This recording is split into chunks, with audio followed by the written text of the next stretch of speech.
À 19h47, le 30 décembre 2023, un incendie se déclenchait dans l'entrepôt de la zone de libre-échange de la ville de Qingdao, province du Shandong, au nord-est de la Chine. Le même jour, l'Observatoire météorologique de Qingdao a émis une alerte jaune pour vent violent. Le feu était alimenté par des rafales de vent et le ciel était enflammé. Des explosions ont été entendues. Les pompiers se sont rapidement rendus sur les lieux, mais ne pouvaient se rapprocher du feu en raison de cette extrême violence. Même à 23 heures dans la nuit, l'incendie ne montrait toujours aucun signe de ralentissement. Le service d'incendie de la province de Qingdao a déclaré à 22h29 qu'il n'y avait aucune victime et que les pompiers faisaient tout leur possible pour combattre le feu. Comment se fait-il qu'il n'y ait pas de victimes dans un incendie d'une telle ampleur ? Certains internautes ont posté leurs remarques sur cet incendie de la fin d'année. C'est quand même étrange, je me demande pourquoi il y a des incendies chaque année dans la zone de libre-échange. Il y a déjà eu un incendie 2 ans auparavant, et cette fois c'est la même chose. C'était au même endroit. Certains internautes ont même commencé à creuser pour avoir plus de précisions sur ce sujet. Ils ont découvert davantage d'informations. L'entrepôt en feu appartient à la société de sciences et technologies Baotai et, plus important encore, il s'agit d'une entreprise entièrement détenue par l'État. Cette société est impliquée dans un large éventail d'activités, notamment la recherche et le développement de produits technologiques, le conseil technologique de réseau, la location d'usines et de maisons, l'importation et l'exportation de technologies, la distribution logistique, l'entreposage final, le transport de fret international, etc.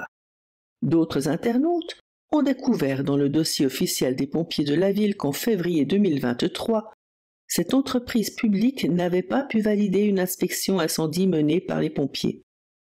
L'entreprise publique, l'inspection non validée, l'incendie en fin d'année, ainsi que le feu qui brûle uniquement les marchandises sans faire de victimes. La combinaison de tous ces éléments a suscité de nombreuses spéculations et de doutes de la part des internautes. Leurs commentaires se sont multipliés. C'est bientôt la fin de l'année. Est-il temps de faire le bilan ? Ou alors obtenir une indemnité d'assurance en brûlant les invendus ? Même si c'est une bonne nouvelle que personne n'ait été tué ou blessé dans un incendie d'une telle ampleur, mais cela semble suspect, comme si le personnel avait été délibérément renvoyé à l'avance. Pas besoin de se poser de questions, il doit s'agir du service comptable qui essaie d'équilibrer les comptes et de sauver les carrières bureaucratiques des nombreux employés de l'entreprise, sans oublier ceux des services gouvernementaux concernés. Le 6 novembre 2023, un autre entrepôt, situé dans la même zone franche de libre-échange, a également pris feu. Les principales marchandises présentes étaient du coton, du plastique et de la colle pour étiquettes. De même, le jour de l'accident, le feu brûlait avec ardeur et s'étendait rapidement sous l'effet du vent. L'entrepôt entier était presque recouvert par les flammes et la fumée couvrait le ciel jusqu'à une hauteur de plusieurs centaines de mètres. Cette scène était tout aussi horrible. Le 14 juillet 2021, dans la même zone, un autre pot du parc logistique a pris feu.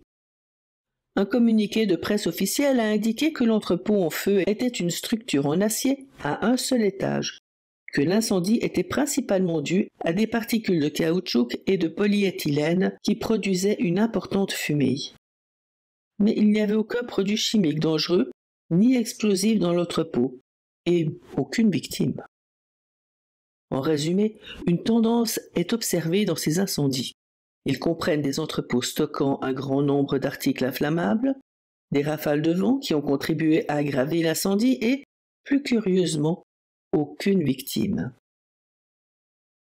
Les médias chinois ont très peu parlé de l'incendie de Qingdao fin 2023. Lorsqu'ils l'ont fait, cela a été très bref.